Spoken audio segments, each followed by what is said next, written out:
कर्मदीन चौकीदार अपनी साइकिल के हैंडल से गोश्त की चंद थैलियां लटकाए तेज तेज पैडल मारता हुआ अपनी धुन में चला जा रहा था। उसके चेहरे पे एक अनोखी सी मुसर्रत और तमानियत के आसार नजर आ रहे थे।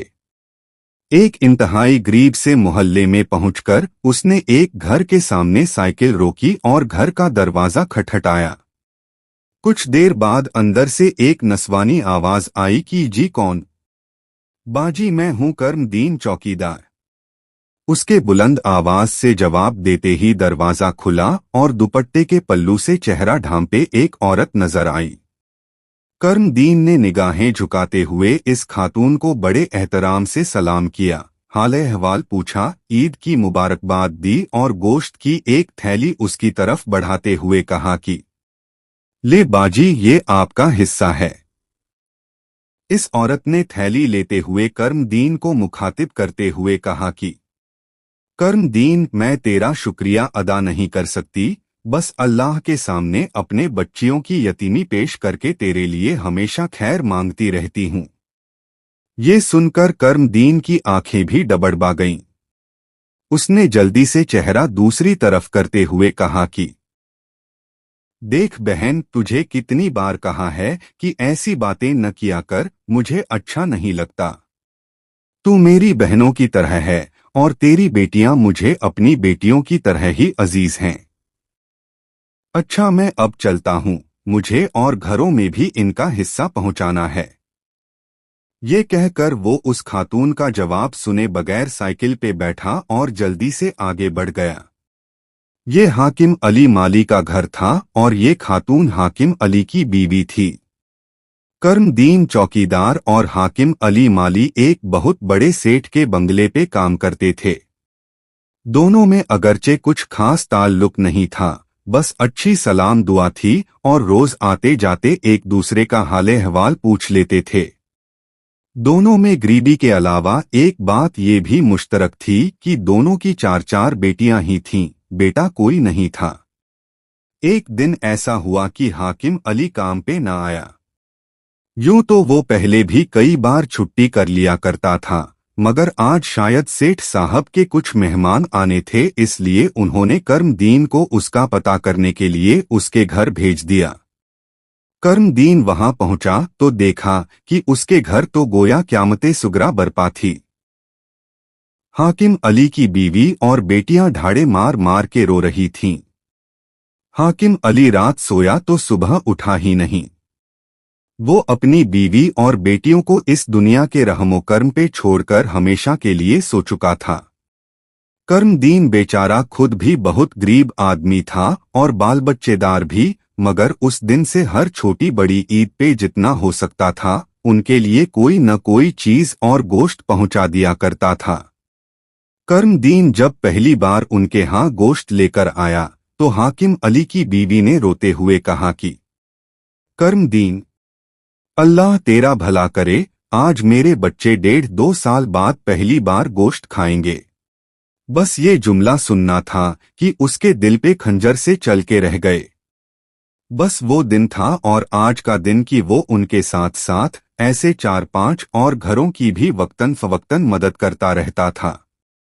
बाकी घरों में भी गोश्त की थैलियां पहुंचाकर वो वापस पलटा तो काफी देर हो चुकी थी।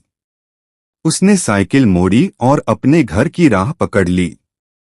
जैसे जैसे उसका घर नजदीक आ रहा था उसके चेहरे पे परेशानी के तासुरात बढ़ते जा रहे थे। रास्ते में एक जगह एक नलके पे रुककर उसने साइकिल साफ करने वाला कपड़ा भिगोकर हैंडल पे लगे गोश्त और खून के निशानात को साफ किया। वो शायद ये निशानात अपने घर वालों से छुपाना चाहता था और फिर वो दोबारा अपने घर की तरफ चल दिया। ये उसका हर साल का मामूल था कि वो सुबह सवेरे अपने पुराने धुले हुए कपड़े पहनकर ईद की नमाज पढ़ने अपनी कच्ची बस्ती से बहुत दूर शहर के सबसे बड़े मोहल्ले में जाता और ईद की नमाज के बाद लोगों के घरों से गोश्त जमा करना शुरू कर देता। गो कि वो जाती तौर पे बहुत खुददार इंसान था, किसी के सामने हाथ फैलाना उसके लिए मर जाने के बराबर था, मगर हाकिम अली की बीवा और यतीम बच्चियों की खातिर वो ये काम भी कर गुजरता। वो दोपहर तक गोश्त जमा करता और दोपहर के बाद उन घरों में जाकर दे आता और वो लोग यही समझते कि शायद कर्म दीन की अपनी कुर्बानी होती है, और वाकई ये कर्म दीन की कुर्बानी ही थी। वो अपनी इज्जत-ए-नफ्स और खुददारी के गले पे छुरी फेर कर ही उनके लिए लोगों के सामने दामन फैलाकर गोश्त इकट्ठा किया करता था, और जाहिर है उसके लिए इससे बड़ी कुर्बानी और क्या हो सकती थी। साल साल बाद कर्म दीन की बदौलत गोश्त का मुंह देखने वाले ये कब जानते थे कि खुद कर्म दीन के घर साल के बाद भी गोश्त नहीं पकता। कई बार कर्मदीन के जी में आया भी कि वो एक आध थैली अपने घर भी ले जाएं, मगर हर बार उसका ज़मीर उसके आड़े आ जाता और अपने बच्चों को ये गोश्त चाहते हुए भी न खिला पाता। कर्मदीन की बस्ती करीब आ चुकी थी। उसने अपनी आंखों की नमी को लोगों से नजरें बचाकर साफ किया और अपने दर्दोअलम को चेहरे के मसनूई तासुरात से छुपाने की कोशिश करता हुआ अपनी गली में मुड़ गया। अब उसके सामने उसके अपने घर का दरवाजा मौजूद था, जिसके उस पार गुर्बत व फ्लास का लिबादा ओढ़े उसकी बीवी और बेटियां उसकी मुंतजिर थीं। कर्मदीन ने कुछ लम्हे तवक्कुफ करके दरवाजा खटखटाया। उसकी छोटी बेटी ने दरवाजे की दरज में से अपने बाप को देखकर दरवाजा खोल दिया। कर्मदीन सर झुकाए हुए अपने घर में दाखिल हो गया।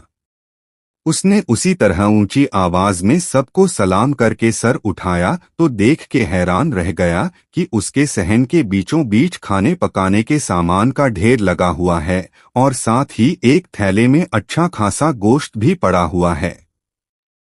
कर्मदीन ने हैरत से अपनी बीवी की तरफ देखा और पूछा कि ये सब कहाँ से आया।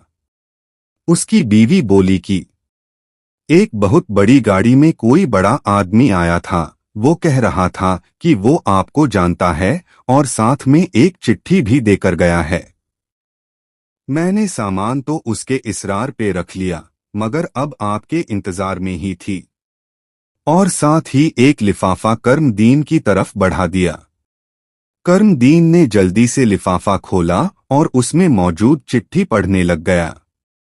सलाम दुआ के बाद लिखा था, यार कर्मे, मैं तुझे एक आम सा बंदा समझता रहा, मगर तू तो बहुत बड़ा आदमी निकला।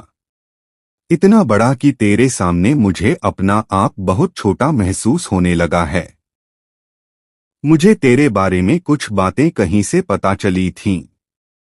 फिर मैंने सारा दिन तेरा पीछा किया और हाकिम अली के घर तक जा पहुंचा। वहां से मुझे तेरे बारे में बाकी सब पता चल गया, और जब तेरे घर आया तो पता चला कि तेरे अपने घर के हालात भी बिल्कुल उन्हीं लोगों जैसे हैं।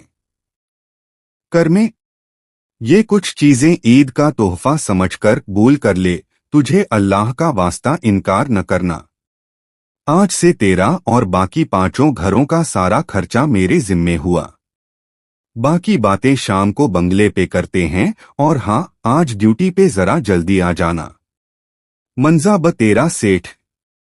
कर्मदीन की आंखों से आंसू निकलकर चिट्ठी की तहरीर बिगाड़ रहे थे और उसकी जुबान पे बेख्तियार जारी था, अल्लाहु अकबर ला इलाहा इल्लल्लाह वल्लाहु अकबर अल्लाहु अकबर वलिल्लाहिल हम्द। इस कहानी का सबक बहुत ही दर्दंगेज और सबक आमोज है। एक, असल इंसानियत दूसरों की मदद में है। करमदीन ने अपनी गुर्बत के बावजूद दूसरों का ख्याल रखा, बगैर किसी दिखावे के। उसकी नेकी खालिस अल्लाह की रजा के लिए थी। सबक, सच्ची भलाई वही है जो खालिस नियत से और बगैर किसी सिले के की जाए। 2, खुददारी की कुर्बानी भी सबसे बड़ी कुर्बानी है।